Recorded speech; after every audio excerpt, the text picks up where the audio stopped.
Chapter 4 of A Lady and Her Husband by Amber Reeves. The next thing to do, clearly, was to visit the tea shops. James took Mary to the Oxford Circus depot himself. He was particularly proud of the Oxford Circus depot because the girls wore frilled aprons and green dresses, and the washing up was done by machines. Their gay attire was a recognition of the girls' good looks. They had been chosen by a manager who was a real lady and had an eye for a pretty face. She explained the thing to Mary. At Oxford Circus, their clientele was superior to most, and the girls came to them not so much to get married as they came to shops where the customers were chiefly clerks, but because they liked the feeling of being in fashionable life. So they naturally appreciated the chance of looking more elegant than black woolen dresses permit. Only last year one of them had left to be a mannequin at Ormsby's. A gentleman from Ormsby's had been lunching at the depot and noticed her figure, and of course that had made the others more anxious than ever to be smart. It was very natural, and one couldn't be hard on them, especially as the ladies liked it so. They felt more as if they were in Bond Street, though the prices were the Imperial's usual prices, but she did have to say a word sometimes about high heels. Mrs. Heyham could see for herself that it wasn't safe carrying trays up and down those marble stairs with high heels. And then there was the tap, tap, tapping. Besides, high heels give so much trouble with feet, and they had to think of that if Mrs. Heyham would forgive her seeming vulgar. James nodded hastily at this and changed the subject. He liked to think that the manager looked after the girls' health, but really their feet were not things that he cared to discuss. He preferred to contemplate their trim waists and the clever manipulation of their hair. That was another point in which they differed from their attendants in less stylish places, and Mrs. Creamer, her voice dropped in a manner suited to James's modesty, did not fail to mention it. It appeared that she had said only yesterday, "Miss Perkins, my dear, off with them pats. A simple side parting and a wave of the ear is what you want. Just a touch of black velvet perhaps as your fare, but nothing showy." She did her best to take only superior young ladies, but you couldn't expect them all to have tastes like your own. Mary would have felt a little overwhelmed by Mrs. Creamer if James had not taken her so coolly. James, of course, met women like this every day. He was their employer. He had business dealings with them, though she had never realized it. There was nothing about James to make her realize it. He lived in this atmosphere, but it did not touch him. Mary looked quickly, almost shyly, at her admirable husband. Then she brought her thoughts back to the matter in hand. After all, the woman might be vulgar, but she was also praiseworthy. She seemed to have both a kind heart and sound common sense. That was a great deal, and meanwhile Mary could sincerely praise the Oxford Circus tea and smile at the Miss Somerville who bought it. This visit was a social affair, a mere introduction, and Miss Percival had not come. James, naturally, did not always care to have Miss Percival about, but next day investigation began in earnest. Mary chose this time a branch in Chelsea, and in the early afternoon she drove there with James's order, Miss Percival and Miss Percival's list of questions. It was a long list, and Mary did not feel sure that all the questions were necessary, but she said nothing, for she respected experience and certified ability.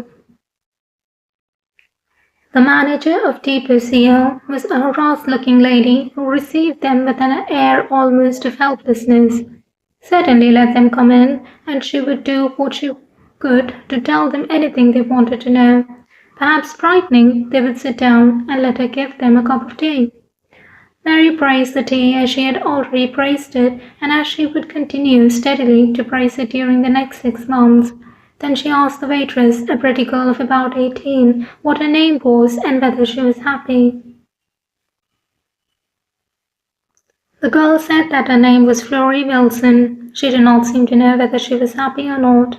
Pressed, she said yes, that she was a lucky one. She had been taken on straight in Coronation Year, when there were the colonial troops in Chelsea and people coming to see them. So she hadn't had to do her years as washing up. And then Miss Sauer getting ill and leaving, she was kept on. She liked Chelsea. She thought it was gayer than Maida Hill, where she lived. She worked from 8 in the morning to 9 at night, with the intervals that the law prescribes, and she came and went very comfortably in the blue motor bus that runs from the world's end. Florrie's mother hadn't at first quite approved of Florrie's going about so much alone in motor buses, but then Florrie's mother was a real lady, only her health had failed because she was left a widow. And Florrie had come to work in the depot not because she needed work, but because she liked independence and a bit of fun. She left home at 7 sharp, and she got back about 10. She had Sundays off and alternate bank holidays. At this point, Mrs. Black, the manager, intervened and sent Florrie off to a customer. The manager was of opinion, she said, that Florrie was a talker. She preferred, it was clear, that the information should come reliably from her rather than erratically from Miss Florrie Wilson.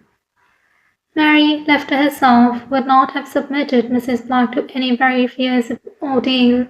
She was feeling pleased with Florrie for looking so pretty and speaking so nicely, and with herself obtaining so much information in so pleasant a way. She was glad that she had resolved to make this inquiry. It was interesting, more than interesting, fascinating, and it would not be impossible to make a success of it. But there at her elbow was Miss Percival, and on the table before Miss Percival was the list. Mary was reminded that they were there to be thorough and scientific, and with the smile of one who does her duty, she intimated that Miss Percival's moment had come. The inquisition began happily. Yes, it was perfectly true that the company only took girls who were not dependent on their wages for their living. Not that they gave bad wages, but you could live as a young lady ought to live on 11 shillings a week, bonus instead of tips, making it up to 12. The manager thought that was good money. She herself had begun in another company as kitchen help at 7 shillings, and kitchen work was man's work, not girls' work at all. Mary thought that sounded satisfactory. If the girls' parents supported them, you could set that off against their board and lodging, and that left them with what any of her younger servants would have considered excellent wages. She was surprised when she saw the expression with which Mrs. Black received the next question. Mary had hardly noticed it on the list, but Mrs. Black seemed to think that it was deliberately and pointedly offensive. How did she find out whether the girls were being supported at home or not? She went round to take their characters, just as any lady would, as Mrs. Heyham would herself. And she could assure Mrs. Heyham's secretary that she was just as particular as any lady. How did she know by that they were being supported? Well, she used her common sense. It might be friends of the girls having her own, of course, but she didn't think so. She couldn't be hard on them, of course. She wasn't that sort of woman. In fact, she was only a plain woman not accustomed to answering questions. All the same, she knew, though she mightn't be able to explain exactly how, that there wasn't one girl in the place who wasn't living in a comfortable, respectable home. She had worked for the Imperial 14 years, and Mrs. Heyham might take it from her that she knew the difference between a young lady and a low common girl. Miss Percival took this down without any change of expression, and Mary said kindly that the girls looked very happy and contented. Mrs. Black appreciated, replied she did her best for them, and Miss Percival proceeded to the matter of aprons. Aprons, it appeared, were a burning subject. Opinions differed as to who ought to supply the aprons, who ought to pay for them, who ought to pay for washing them, and how many aprons one ought to be called upon to wear in 1 week, supposing one were unlucky with splashing urns and dirty tables. Mrs. Black, apparently, was all for peace. She couldn't allow herself to be trampled on, but she didn't go looking for trouble. Some managers made the girls change if they got so much as a little water or milk down them that took the gloss off, but in her opinion, in Chelsea, there was no need except for real stings, and she must say she did not think that could be called unreasonable. For the other rules, she was not responsible. They were the firm's regulations. Mary was accustomed to regard difficulties like this from the employer's point of view, and she did not think the matter of great importance. Miss Percival passed on to the subject of fines for being late. Here again it was admitted that some managers were Tatars. In some tea shops, not necessarily the Imperials, the girls were treated really hard. But as long as the work did not suffer and the inspector was pleased with the returns, Mrs. Black did feel that 5 minutes sometimes in the morning might be passed over. She knew that she was giving herself away to Mrs. Heyham in saying so, but when a lady asked her a question, no one should say that she didn't speak the truth. It occurred to her as an afterthought that there weren't any fines. Of course, only part of the 11 shillings took the form of a bonus at the end of the bets if the girls had been punctual. Mary thought that sounded very fair. Miss Percival noted and took it down. Among her other accomplishments was that of taking shorthand notes. When all the questions had been answered, Mary, whose mind was becoming a little mechanical, rose to go. After all, she had come to the tea rooms in order to make life easier for the girls, not to ruffle the feelings of the managers. Miss Percival rose too, but instead of standing back, while Mary said goodbye, she turned to her employer with the suggestion that they should now see the washing up. Mary had forgotten the washing up, and she accepted the matter as meekly as if it had been a review. "Oh yes, please, the washing up," she agreed. Mrs. Black assented with "Certainly, if you would care to, Mrs. Heyham," that together with the sweep of the skirt as she turned demonstrated sufficiently that she took her orders from the lady and from the lady alone. She led them downstairs, past the kitchens, and Mary reproached herself for feeling glad that the kitchens were served by men and laid her under no obligation to enter them. As they went, the manager explained that it wasn't every company did things like the Imperial. Raised boats for the girls to stand on, and as much clean water as you liked, and a good big room with varnished walls. The manager, before she rose to that dignity, had washed up in places where you stood in a swamp and rats ran between your feet, and the water was more grease than water and as black as ink. Mary shuddered, then she felt proud of James. They were downstairs now, and the manager opened the door of the washing-up room. For a basement it was clean and light, but it was as damp as a bathroom after a hot bath, and it smelled of stale food, of dirty water, of washing powder, of well-worn clothes. Steam rose from the sinks, water dripped from the racks of clean china fixed to the walls, the floor was wet, and the paint on the woodwork glistened. There were 6 girls at work, 2 scouring saucepans and kitchen utensils, 4 handling the cherry-colored china that looked so pretty against the white walls. Their faces were flushed and their hair hung limp over their foreheads. "They come to this first," the manager was explaining, "and go upstairs afterwards." The girls washed thoroughly and methodically. Mary felt certain that when the plates and cups left their hands, they were clean. "That's what I call good conscientious work," she told Mrs. Black. That lady brightened. "I do my best, Mrs. Heyham," she replied. "You will not find a smear of mustard on a plate upstairs once in 6 months. And so it should be, with the beautiful water we get. And the linen the same, as much water as you like, and open-air drying. Customers say that what they get at home, don't touch it." At that moment Miss Percival, who had been watching one of the girls cleaning saucepans, intervened. "Do you have much fainting?" she asked. "Never had such a thing." Mrs. Black stared straight in front of her as if Miss Percival were disembodied. "At least," she added, with the air of one who was anxious to be absurdly truthful, "there was a young girl here who fainted once. I put it down to them silly corsets myself." She turned to Mary as if to invite her sympathy. The girl with the saucepan straightened herself and tried to appear thoroughly well. Mary, noticing her, looked round for a chair, but discovered that there was none. "Oughtn't she to sit down for a minute?" she suggested. She felt sorry for the girl, who looked delicate. "There again!" Mrs. Black's voice suggested that she was put out. "There's 2 chairs provided for this room, and if you'll believe me, they put them into the passage. Says they get in the way." Here one of the girls turned round. "It isn't us that puts them into the passage, Mrs. Black. It's the kitcheners takes them, as you know." "And what's the kitchen doing in here?" retorted Mrs. Black.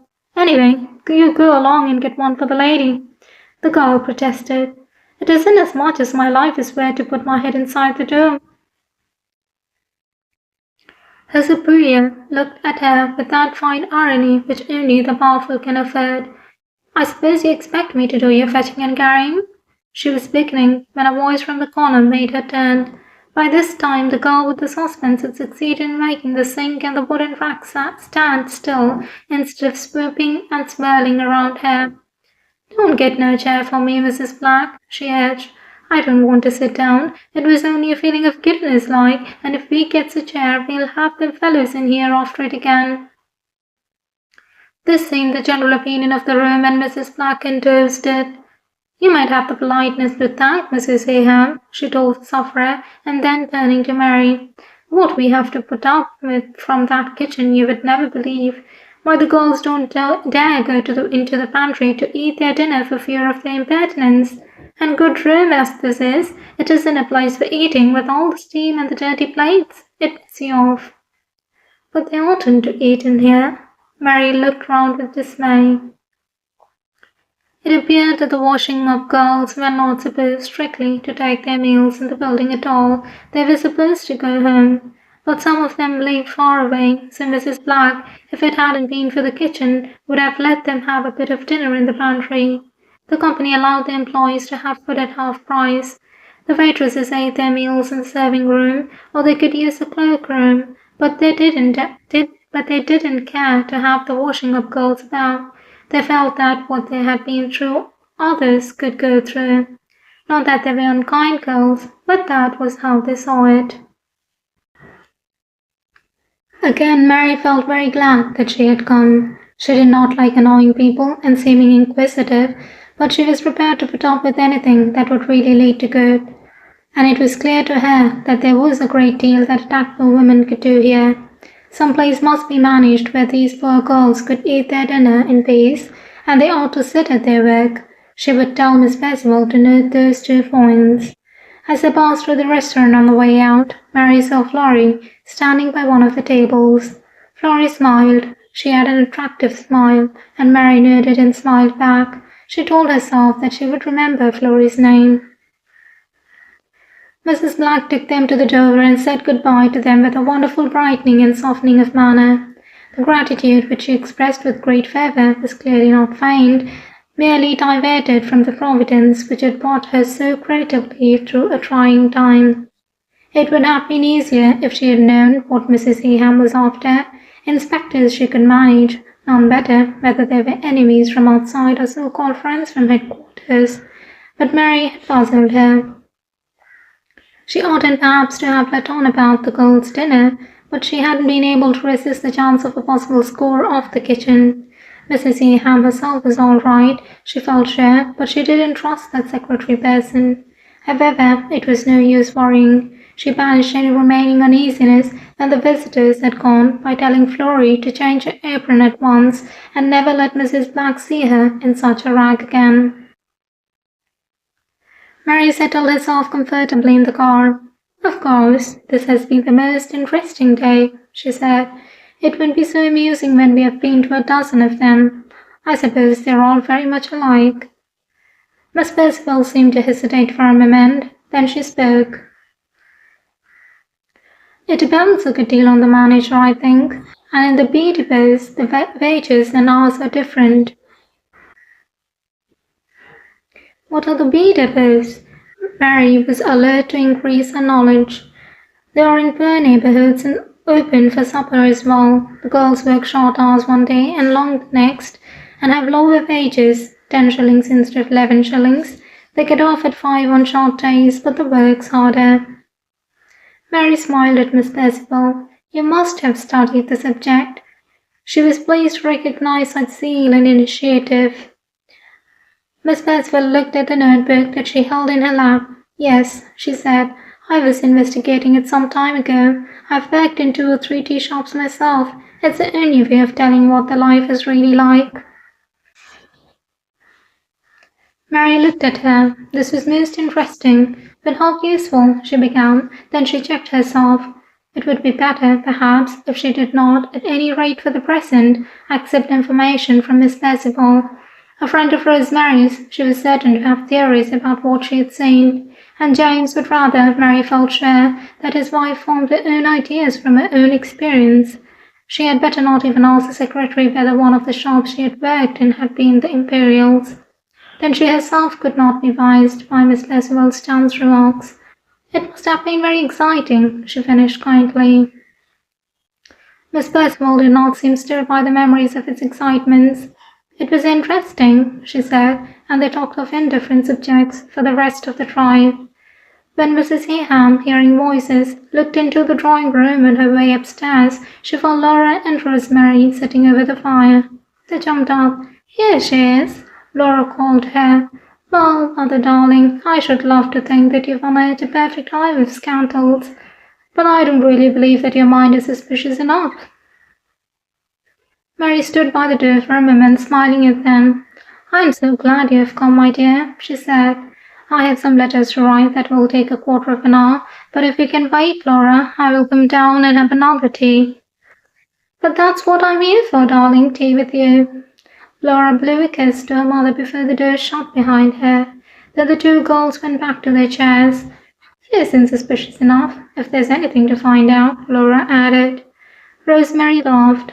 "Miss Percival would do the suspicion, but it isn't a matter of finding out. It's merely seeing."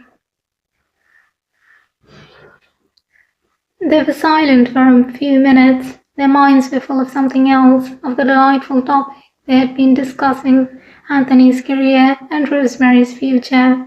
Presently Laura leaned forward. "Rosemary," she said, "are you simply happy and nothing more, or do you find it all rather queer as well?"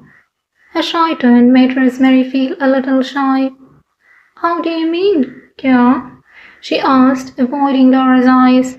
Laura hesitated. "I think it's a way being in love makes you look at things that is so odd, as if nothing mattered but yourself and one another person and a bundle of feelings. What they feel and what you feel, and what they feel about what you feel. It is queer, it's the right word, to find these extraordinary new emotions running all over your life. There doesn't seem anything for them to have come out of. I don't feel in the least sometimes as if they belong to me. They've just appeared." She hesitated and then frowned. It was not easy to find words for her meaning. "And yet because of them," she went on, as Rosemary did not speak, "the whole of the rest of the world seems insignificant and far away, and you have become in a sort of way unresponsive, unexpectant to it. It doesn't really matter. Not like the mornings when one used to wake up and think like anything, the most heavenly adventure, might happen that very day. One doesn't even want the adventures. It's like losing a whole lot of tiny delicate feelers and getting instead of them a sort of anguished sensitiveness to one set of impressions." She finished on a questioning note, but Rosemary did not look up. This was a discussion that she ought in theory to have welcomed eagerly. Laura was offering her a new outlook, fresh experience. She had always deplored the fact that women find it hard to be open or even candid with one another about their fundamental emotions. And now that this chance had come for a frank conversation with her sister, she was embarrassed. She hoped that Laura would say more. She was ready to listen with all the sympathy that she could command to anything that Laura wished to say. But she could not join in. She could not apply Laura's wisdom to herself. She did not want to know from Laura what she was feeling or what she was going to feel. That belonged to no one but her and Anthony. Even remotely, Laura must not influence it. She had rather run blind and unwarned into the future than lose the privacy and mystery of her thoughts. Laura, after all, was her elder sister, capable of discussing her with her mother. She ignored her question. "You mean," she said, "that you leave off being interested in outside things?" Laura shook her head. "No, not exactly. You don't lose your interest. If it's really the things you were keen about, and not the romance and excitement of being keen, but I think perhaps you grow more selfish towards them." She looked thoughtfully into the fire. "I don't see why." Rosemary was not of an age to be skillful at understanding other people's half-expressed subtleties. Laura became conscious of her sister's reluctance. Rosemary must think, she told herself, that she was complaining. I suppose, she said quickly, that it's a phase women tend to go through, a phase of being absorbed in subjective emotional things rather than in objective intellectual ones. What made me think of it is that Mother, thanks to your dear, may be going to come out of it. We shall be able to see at last what is really Mother and what is only the attitude belonging to what she has been taught. The more I think of it, the more splendid I think it will be for her. Rosemary caught at this. I'm so glad. Really, Laura, did you notice what she said just now? I don't believe she's going to let us see anything at all. Laura laughed. That's her darling conscience. It's Father's business, and its black secrets are Father's secrets. She won't tell us anything, but the point is that she will change. We have only to wait. This was not enough for Rosemary. She had been hoping to hear exactly and in detail what Mary thought of the tea shops and the implications. She had been hoping to slip into such talks a few incontrovertible general principles. She was not sure that without some such help, Mary might not be carried away by her husband's point of view. I hate waiting, she said. It's dull. Trent waits. Laura laughed. End of chapter 4.